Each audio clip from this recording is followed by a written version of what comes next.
Welcome to the November 3rd General Joint Presidential Election, the Early Voting Virtual Training Class.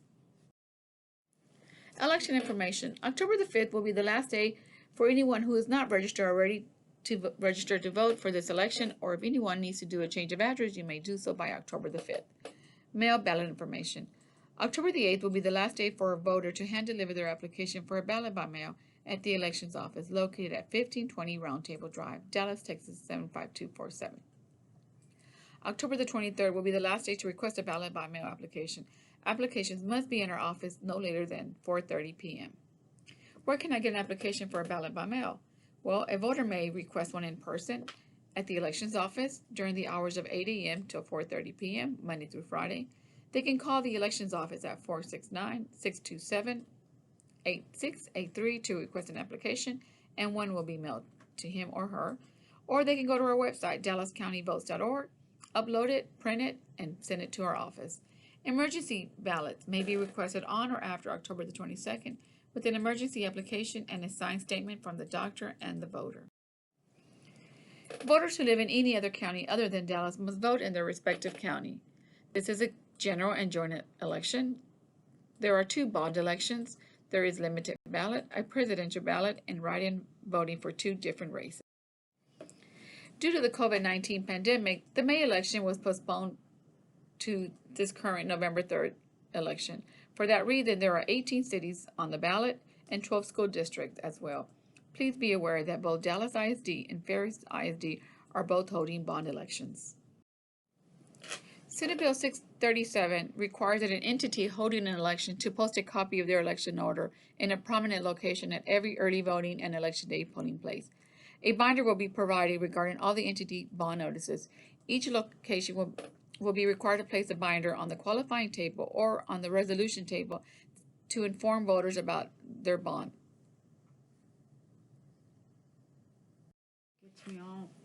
Limited ballots. When are they used? Limited ballots are used when a voter has a registration in a county other than their new county of residence.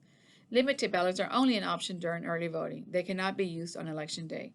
Limited ballots are used and voted only at the main early voting location, which is the George L. Allen Senior Courts Building, which is located at 600 Commerce Street, Dallas, Texas 75202. A person entitled to vote a limited ballot may vote on all statewide races and any district offices that are in common between the former and new county of residence. To vote a limited ballot, a voter must be eligible to vote in the county of registration if they still live there, is registered to vote in the new county of a former residence at the time the person offers to vote in the new county of residence, or 2, submitted a voter registration application in the county of the new residence, and the registration will not be effective in the new county of residence by election day. Before sending a voter to George Allen, you must confirm with the voter registration department that the voter is eligible to vote a limited ballot. Special information continues. Please be aware there is no more straight ticket voting in Texas. House Bill 25, passed during the 85th legislative session, eliminated straight party voting effective September 1st of this year. If a voter wishes to vote for all the candidates affiliated with one party, the voter should select each candidate one at a time on his or her ballot. It is a long ballot. It would take an average of 10 to 20 minutes for a voter to vote his or her ballot. It is very important to have plenty of sample ballots. Having voters mark their sample ballot will minimize their time at the express vote marking device. A presidential ballot. Pursuant to Chapter 113 of the Texas Election Code, voters who have moved out of the state may be eligible to cast a ballot from Texas for president and vice president only, referred to as a presidential ballot. There are requirements, though. There are 4 conditions that must be met. The former resident must domicile in another state, was registered to vote in Texas at the time the former resident ceased to be a resident, would be eligible for registration to vote in Texas if a resident, and on presidential election day will not have resided in the state of the present domicile for more than 30 days and is not eligible to vote in the presidential election in their new state. Note, all 4 requirements must be met in order for the individual to be eligible to cast a presidential ballot. If voting in person, the voter may vote only at the main early voting location during early voting, which is the George L. Allen Senior Courts Building, located at 600 Commerce Street. Now, On Election Day, which is November 3rd, a presidential ballot will be only accepted at the Dallas County Elections Department, located at 1520 Round Table Drive, Dallas, Texas 75247. A write-in candidate. A write-in candidate is a candidate in an election whose name does not appear on the ballot, but for whom voters may vote nonetheless by choosing the person's name from the list of declared write-ins. Choosing to write in the candidate on the express vote. To vote for a write-in candidate from the list of declared write-ins, the voter will check the appropriate box for the write-in. Another screen will appear that will allow you to select the letters of the name that the voter wished to write in. Once the voter has completed their choice of write-in, they will select Accept to return to the previous voting screen. For this November 3rd election, there are two write-in candidates to choose from. One will be for the office of the President and Vice President, and the second will be for the United States Senator. Early voting consists of 18 days this election. The first day will be October the 13th and will continue through Friday, October 30th. Voting hours are from 7 a.m. till 7 p.m. with the exception of those two Sundays. Sunday voting hours are 1 p.m. till 6 p.m. There are 59 early voting locations plus one mega center, which is the American Airlines Center in Dallas. COVID-19 pandemic guidelines. Don't forget, there is an additional pandemic guidelines training that you will need to review after this training. It is the Pandemic Guidelines Health Protocols for Dallas County Elections Department.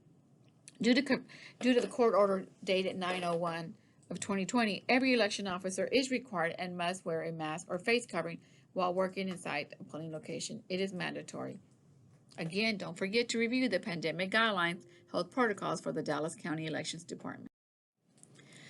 Polling location setup. This is a guide that we give every presiding election officer to have somewhat of an idea how they should set up their polling location. The first station, which would be the sanitation station, this is where the voter will sanitize their hands and do a self-assessment before entering the polling location. Once they enter, they will get qualified. From the qualified station, they will go to both their marking devices. From the marking devices, they will deposit their ballot into the DS200. During this whole time, they will maintain 6 feet apart. Election procedure. General instructions. Remember, while you are working at your polling location, you must wear a name tag at all times. The name tag will include your name and your title. For example, if you're the bilingual election officer, or if you're the alternate presiding election officer, or if you're the presiding election officer. Absences and tardiness. The presiding election officer will be responsible for implementing the schedule to include both parties with the assistance of the alternate presiding election officer. The presiding election officer, the PEO, is responsible for your location. So in other words, he or she is the supervisor of your location. Remember, tardiness creates interruption in the workflow and should be prevented if possible. Election officers should call the presiding election officer if he or she is running late or will not be able to work. Do not call the alternate PEO or another officer to inform them about your lateness or absence. Please call your PEO. Politicking. There will be no politicking allowed in the polling place, not even during breaks. So please leave all your buttons, pin, or any other political items at home. Shirts, hats supporting candidates may never be worn while at the polling location. If your car displays bumper stickers, signs, or any politically motivated material, you will be asked to park outside the distance marker. The use of cell phones or any electronic devices should only be used when away from the voting area or during an emergency situation. You, as well as the voters, are not allowed to use any electronic devices inside the polling place. You're not allowed even to use it when there are no voters around. A facility rental. Please remember, we are guests in the facility. Respect the building, staff, etc. Assignments. There are 4 different types of assignments that you will have to assist with at your polling location. We have the greeter or the poll wait timekeeper, the express poll qualifying table, the express vote, which is the marking device, the solution table. A location greeter. The location greeter will confirm the voters in line are from Dallas County. The location greeter will ensure that the voters have one of the acceptable forms of ID from List A or B or their exempt voter registration certificate. Will direct the voter to the qualifying table or determine when the curbside voting is necessary. Will inform voters about no cell phones or any electronic devices are allowed in the polling location. Will assign wait time tickets will offer sample ballots to our voters. The express vote, or the EPB officer. The EPB officer will process the voters at the qualifying table. He or she will qualify and verify the voter information, will make sure the correct voter is selected from the screen, will print the voter ticket and write the voter's name on the voter roster. The solution table officer. The officer will assist the presiding election and the alternate presiding election officer with any provisional voters, reasonable impediment voters, ballot by mail voters, other items pertaining to the solution table, and they might ask if you could assist them with their daily reports. The express vote officer. The express vote officer will direct the voter to the next available machine, assist the voter when asked for help, will wipe down the device after each voter uses it.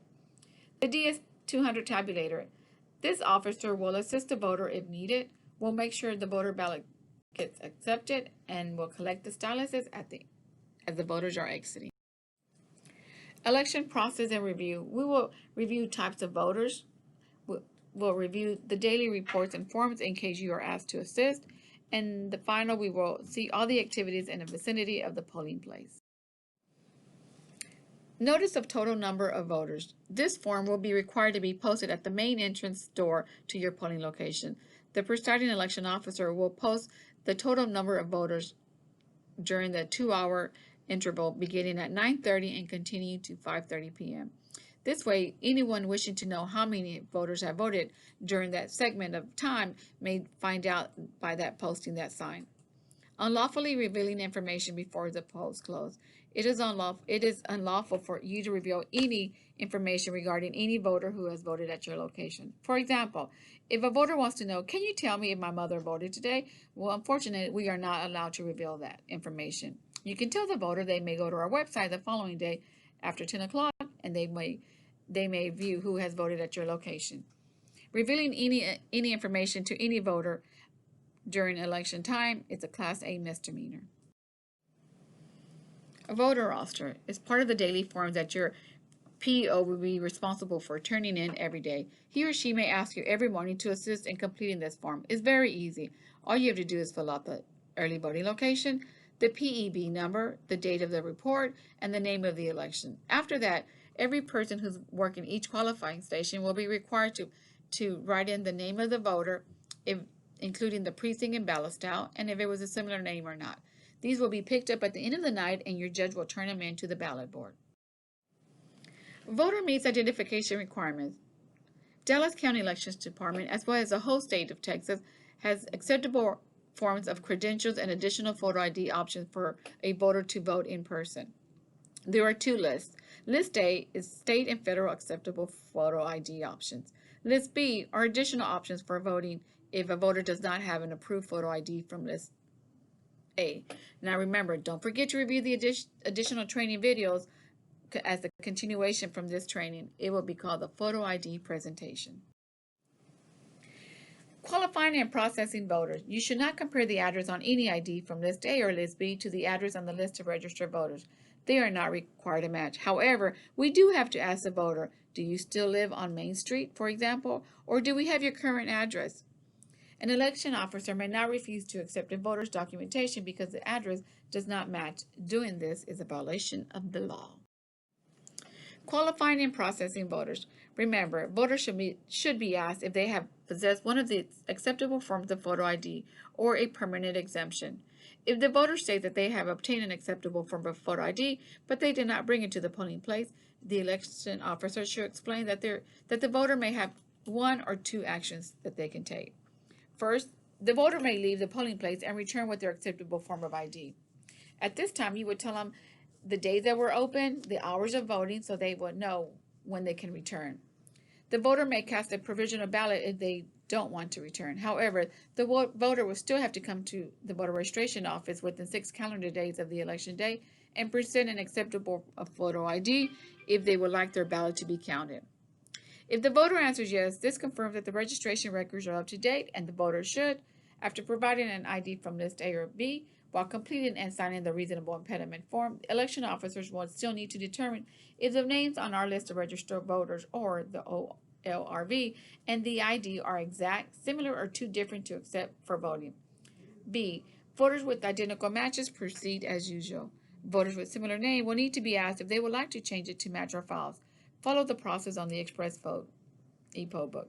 If a voter name does not match at all or does not have one of the acceptable forms of ID, the voter should be offered a provisional. Remember, no voter should be turned away from the polls for failing to provide a photo ID. Once you qualify, voters with identical match will proceed as usual. Voters with similar name will need to initial the affidavit on the EPB. And again, you will learn more about the EPB once you complete this training, and then you go to the next training on the electronic ePoll book. If a voter name does not match at all or does not have any acceptable forms of ID, remember we're always going to offer them a provisional. Always ask the address on our list is current, and don't forget to give the I voted sticker. Voters get a little upset if you do not hand them a sticker. Now, what if the address does not match and the voter tells you that they've moved or it's a different address? This is when you will offer them a statement of residence. A statement of residence will be required anytime a voter has told you that their address is changed or they do not live there anymore. There are different types of voters. There's the ideal voter, the voter with a reasonable impediment declaration form, the voter without proper ID, the voter with photo ID but not on the list or have incorrect precinct, voters with suspense record message that appears on the EPB, a voter with substantially similar name, a voter wants to cancel a mail ballot and vote in person, and provisional voting. These type of voters will always be assisted at the resolution table. However, I think you need to be aware of different types of voters. Voter meets requirement. This is what we consider the ideal voter. Again, we will ask the voter to provide an acceptable form of ID or a permanent disability exemption. You will compare to our list of registered voters. The name on ID matches. It's a perfect match. Proceed, and remember, we're going to ask the voter if the address is current, and we continue by scanning or manually entering the voter's information into the Express Vote and proceeding with the check-in process. Voter with reasonable impediment or difficulty to obtain an acceptable form of photo ID from List A. This is new on our EPB. This is a new feature. If the voters state that they have not obtained acceptable form of photo identification from the Secretary of State List A, then we will process a voter manually on the Express Vote and select one of the supporting forms of ID. You will have the voter complete the reasonable impediment on the EPB. You will compare his name to our list of registered voters, and remember, if the name matches, continue. If they don't, then it becomes a similar name. We will ask the voter if the address is current, and remember, if all is current, voter is now eligible to vote, get the voter signature, and issue them their ballot. Voter without proper photo ID. If the voter does not have a permanent disability exemption indicated on his or her voter registration certificate, or the voter does not have any of the categories of the acceptable forms at the time of voting, the voter may cast a provisional ballot. However, in order to have the provisional ballot counted, the voter will be required to visit our voter registrar's office, which is the elections office located at 1520 Round Table, Dallas, 75247, within 6 calendar days of the date of the election, to either present one of the acceptable forms of photo ID or submit one of the temporary affidavits or submit a permanent disability exemption request. Please make sure you hand the voter a notice of provisional voter form. This will include the provisional ID number, which used to be the ballot access code, along with the expiration date in the block area of the form. It would also include the map, and make sure you give clear instructions of when it will be the cutoff date. Follow the procedures on the no ID provided and on the Express Vote and continue with the process. Voter with photo but not on the list or have incorrect precinct. Voters with photo ID but not on the list or have incorrect precinct get a regular ballot. Election Code 63.006 requires that any voter must be permitted to vote even though their name is not on the list of registered voters if the voter presents one of the acceptable forms of ID and has a current voter certificate showing that he or she is currently registered in the precinct in which he or she is offering to vote, or voter has voter registration certificate showing that he or she is currently in a different precinct in the same county as the precinct in which he or she is offering to vote, and he or she initials the affidavit on the EPB stating that he or she is a resident of the precinct where the voter is trying to vote, or is otherwise entitled by law to vote in that precinct, was a resident of the precinct when the voter residence address was last provided to the voter registration office and did not deliberately provide false information to register in the precinct because the voter did not reside in that precinct and is voting only once in this election. I know it sounds like a lot, but don't worry, this type of voter will be handled at the resolution table. Now, voters not on the list continue. If a voter cannot be found, you will call the voter registration office, have them look them up. Once they have confirmed that the voter is not on the list, they will give you clear instructions on what to do next. You will enter the voter's information and put it in the voter not found. You will continue the process until you reach the provisional process.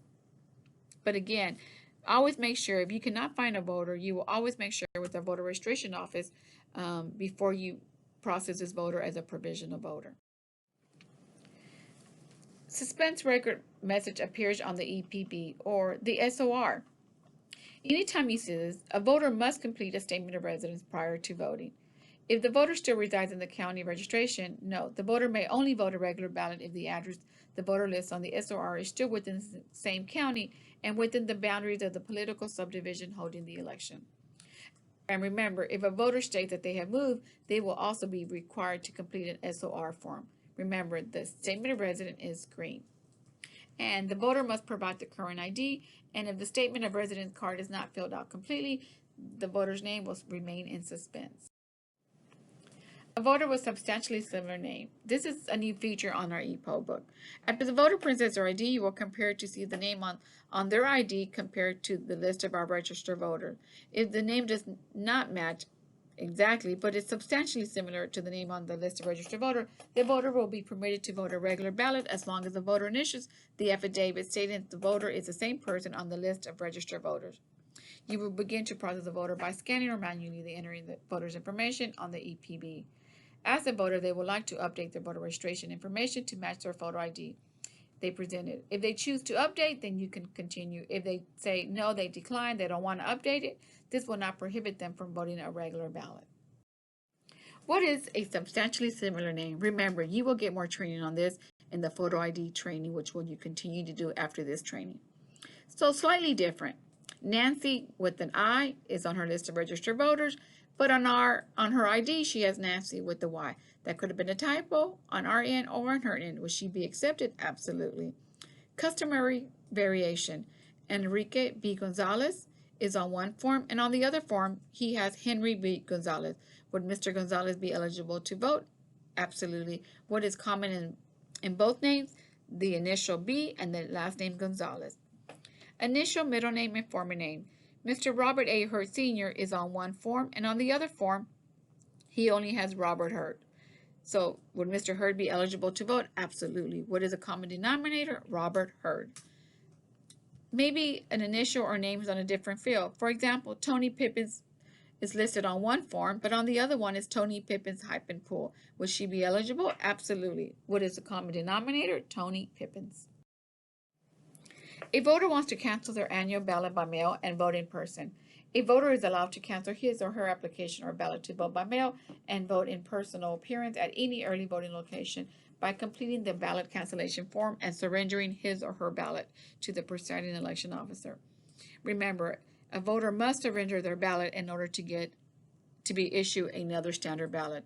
It is called a ballot for ballot. You turn in your ballot and I will give you a new ballot.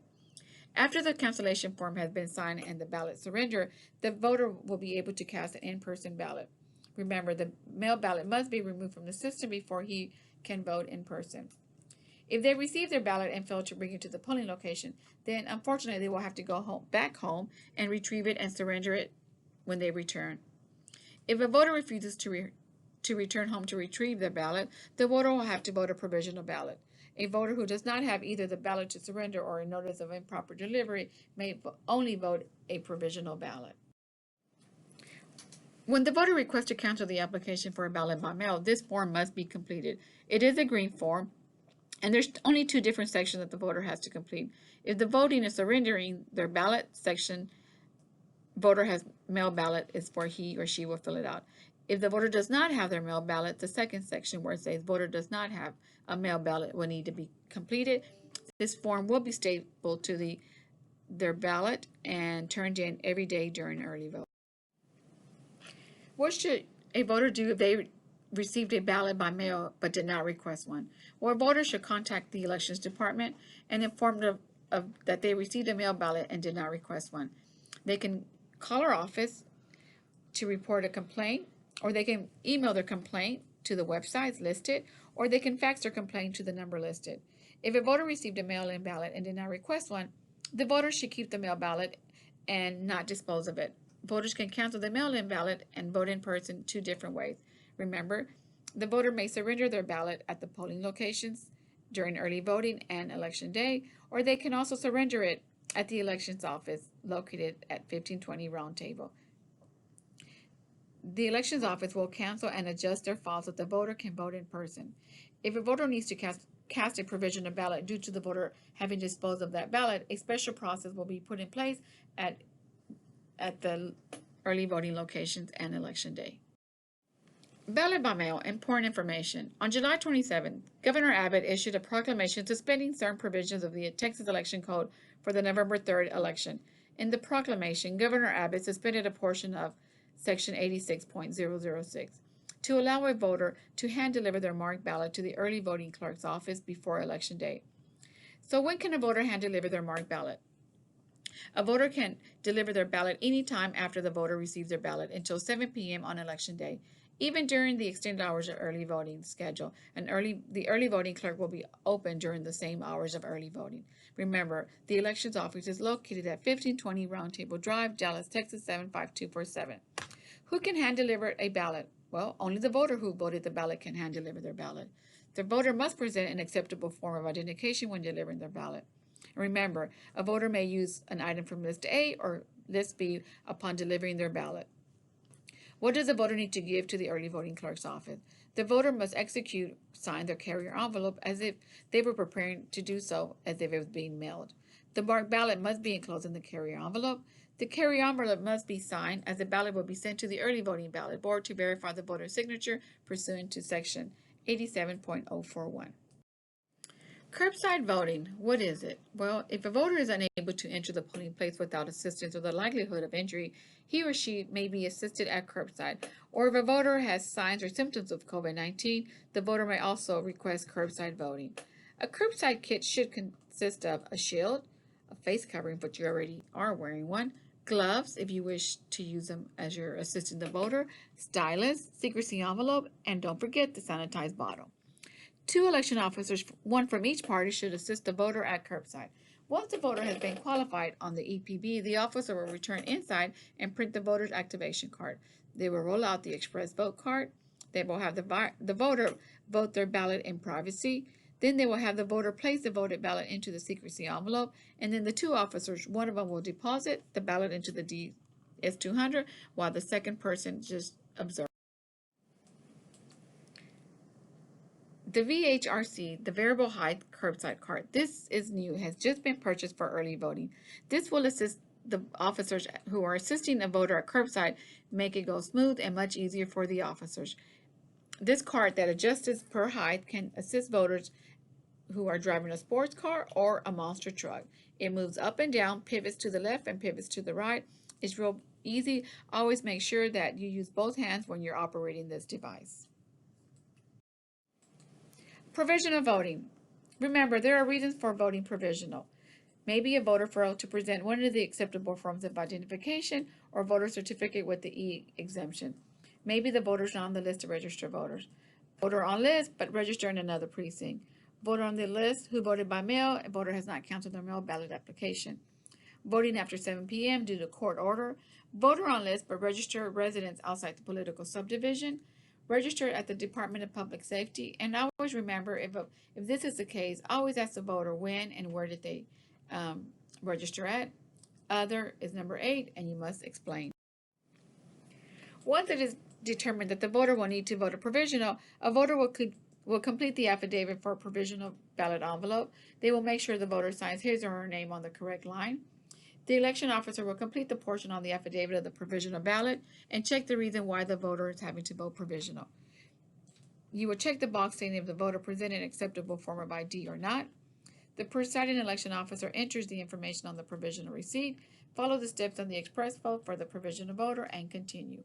Once the activation is printed, You will hand the card to the voter and give them clear instructions once they complete their ballot on the marking device. The affidavit. This is the affidavit. Remember, this will be completed at the resolution table. The top portion will be completed by the voter. The middle section will be completed by the presiding election officer or the resolution officer, and the bottom section will be completed by the Dallas County Elections Department. The provisional activation card, ballot card. The difference between this activation card and a regular standard activation card is that this one has a black coded black box with the letter P underneath. This represents that this is a provisional ballot. Remember, the provisional ID number is located on the voter ticket, and you need to make sure that this number is written in the ballot access code section. So once the voter is being sent to the express vote, the voter will vote his provisional ballot on the express vote. The ballot will be printed. Once the ballot is printed, the voter will insert it into the secrecy envelope. From there, it goes into the affidavit, and then it goes into the blue provisional bag. All provisionals are inserted into this ballot bag. Now, if a voter attempts to enter their provisional ballot into the DS200, this message will appear: ballot not authorized, and it will make a loud noise. The end-of-day procedures and daily reports and forms. The daily forms. Remember, the judge may ask you to assist with the voter roster, and assisting is just completing the top portion because the voter roster is filled out at each qualifying station. Another daily form, the early voting daily report. The presiding election officer and the alternate presiding election officer will both together work on this report. This report is turned in daily to the ballot board. Now, the officers might assist you to help with this report, and you may do so.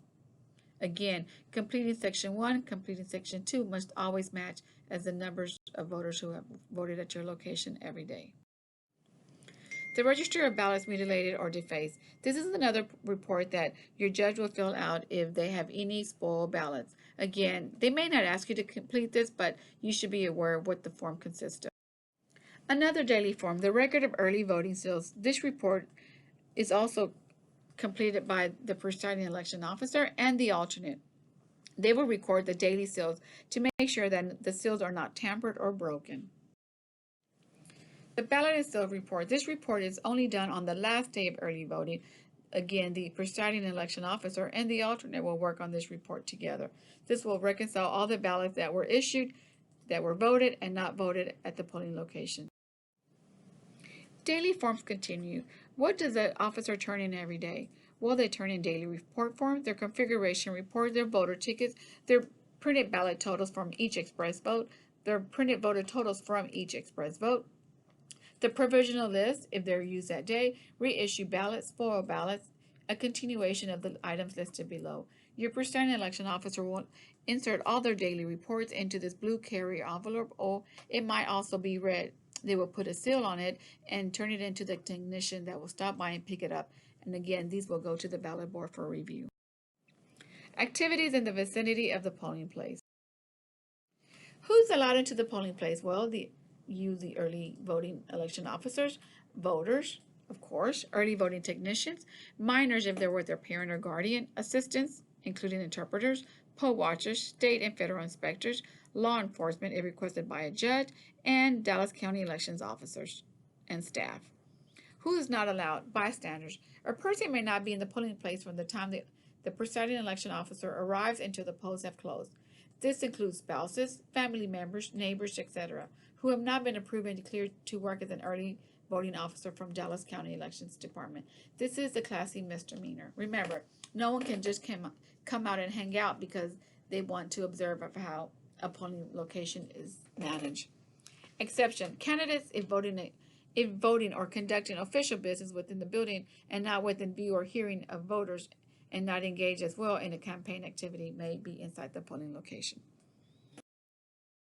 Assisting the voter. Who is eligible?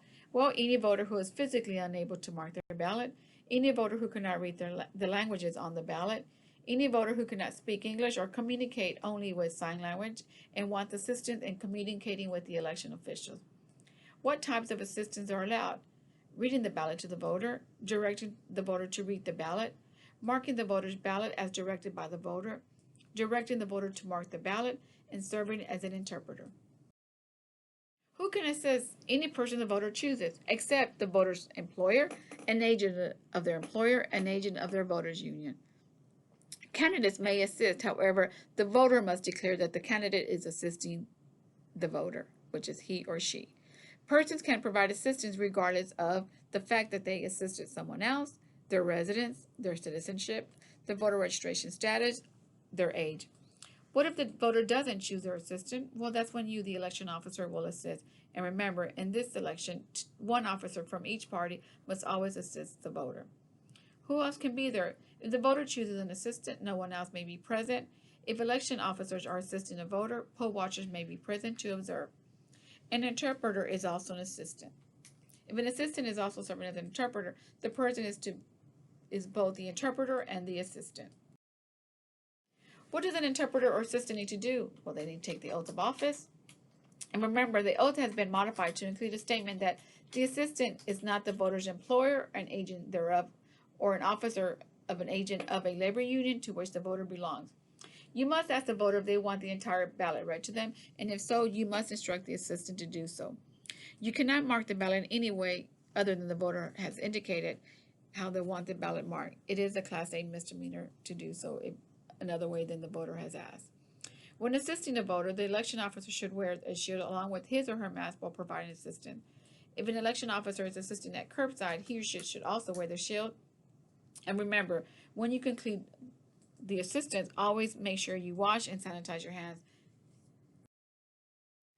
Electioneering. Electioneering is advocating for or against a candidate, measure, party, or issue. Section 61.003 provides that electioneering includes the posting, use, distribution, or political signs or literature. It is unlawful for any person to electioneer or loiter within the boundary established by the district markers. This offense is classified as a Class C misdemeanor. District markers for early voting are to be set at 100 feet. This will be done prior to the first day early voting by your technician and by the election judge. Unlawful operations of sound amplification device or sound truck. A person commits an offense if, during the voting period and is within 1,000 feet of a building in which a polling place is located, the person operates a sound amplification device or a vehicle with a loudspeaker while the device or loudspeaker is being used for the purpose of making a political speech or electioneering for or against any candidate, measure, or political party. What is not electioneering? A voter may bring assisted materials. Voters are permitted to bring materials into the voting place to help them vote. For example, sample ballots or electioneering brochures that are received outside while they're entering the polling location. Election officials should periodically check the polling place and dispose of any such materials left behind. Exit polling. It is not electioneering as long as it is not disruptive. What if someone is electioneering? The presiding election officer has a responsibility to ensure safe, confidential voting at a polling place. A presiding election officer may ask a disruptive person to leave. If it is a voter, they must be given the opportunity to vote before removal from the polling place. What if they don't stop? Well, that's when the presiding election officer will summon a police officer. Electioneering. Tips to remember. Electioneering is permitted outside the 100-foot distance markers unless the person is using a prohibited sound amplification device such as a megaphone or speaker system within 1,000 feet of the polling place, or unless reasonably restricted on the premises of a public building. A presiding election officer may not enforce outside the distance marker. Again, anything outside the 100-foot distance marker is outside our jurisdiction. Wireless and recording devices. Wireless communication devices or devices to record sound or images may not be used within the 100 foot of the voting station. This includes cell phones, cameras, tablets, laptops, or any device that can communicate wirelessly or take pictures. Every location will be given this big sign that will inform voters, again, no cell phones, etc. allowed within the 100 feet of the voting station. A presiding election officer has the authority to require persons to deactivate any such devices and to require persons who do not comply to leave the polling place. Remember, the code applies to you as well. Poll watcher. A poll watcher must be appointed. In other words, they just can't show up because they have nothing else to do. They must present a certificate of appointment to the presiding election officer. The certificate should list the number and place of the service, who sent them, and the person must be eligible for this appointment as well. Each time the watcher reports for service, he or she must notify the presiding election officer. A watcher may be present at the polling place at any time it opens until the completion of the day's voting. A watcher may serve the hours he or she chooses. A poll watcher is just that, a watcher. They are there to observe activity in your location. They may take notes and are eligible to inspect records prepared by the election officials. A poll watcher is not allowed to bring any type of recording devices, converse with the election officers regarding the election, except to call attention to an irregularity or violation of the law. They may not converse with the voter, communicate in any matter with the voter regarding the election, possess a device capable of recording images or sound unless agrees to disable or deactivate. A poll watcher must wear a name tag identifying that he or she is a poll watcher, and unfortunately, watchers are not required to wear a face mask. Your judge will have a poll watcher guide. If you wish to review it, you may ask your presiding election officer to provide it to you, or if you would like to request one, you may do so by calling our office and we will mail you one. Great customer service. That is our wish, that we will always provide our voters with great customer service. We will greet all our voters and make them feel comfortable, respect culturally and their other personal differences, evaluate and clarify customer expectations. We will address and respond to their customer needs, and we will always want to thank and verify that the voter's vote was cast. Even though we strive on always providing great customer service, sometimes a voter may not be too happy with how we treat them. So always remember, we will address the voter's concern at all times, even if it's untrue or if the voter is at fault. But again, we will always try to provide great customer service. But remember, it is up to the presiding election officer to control the polling place.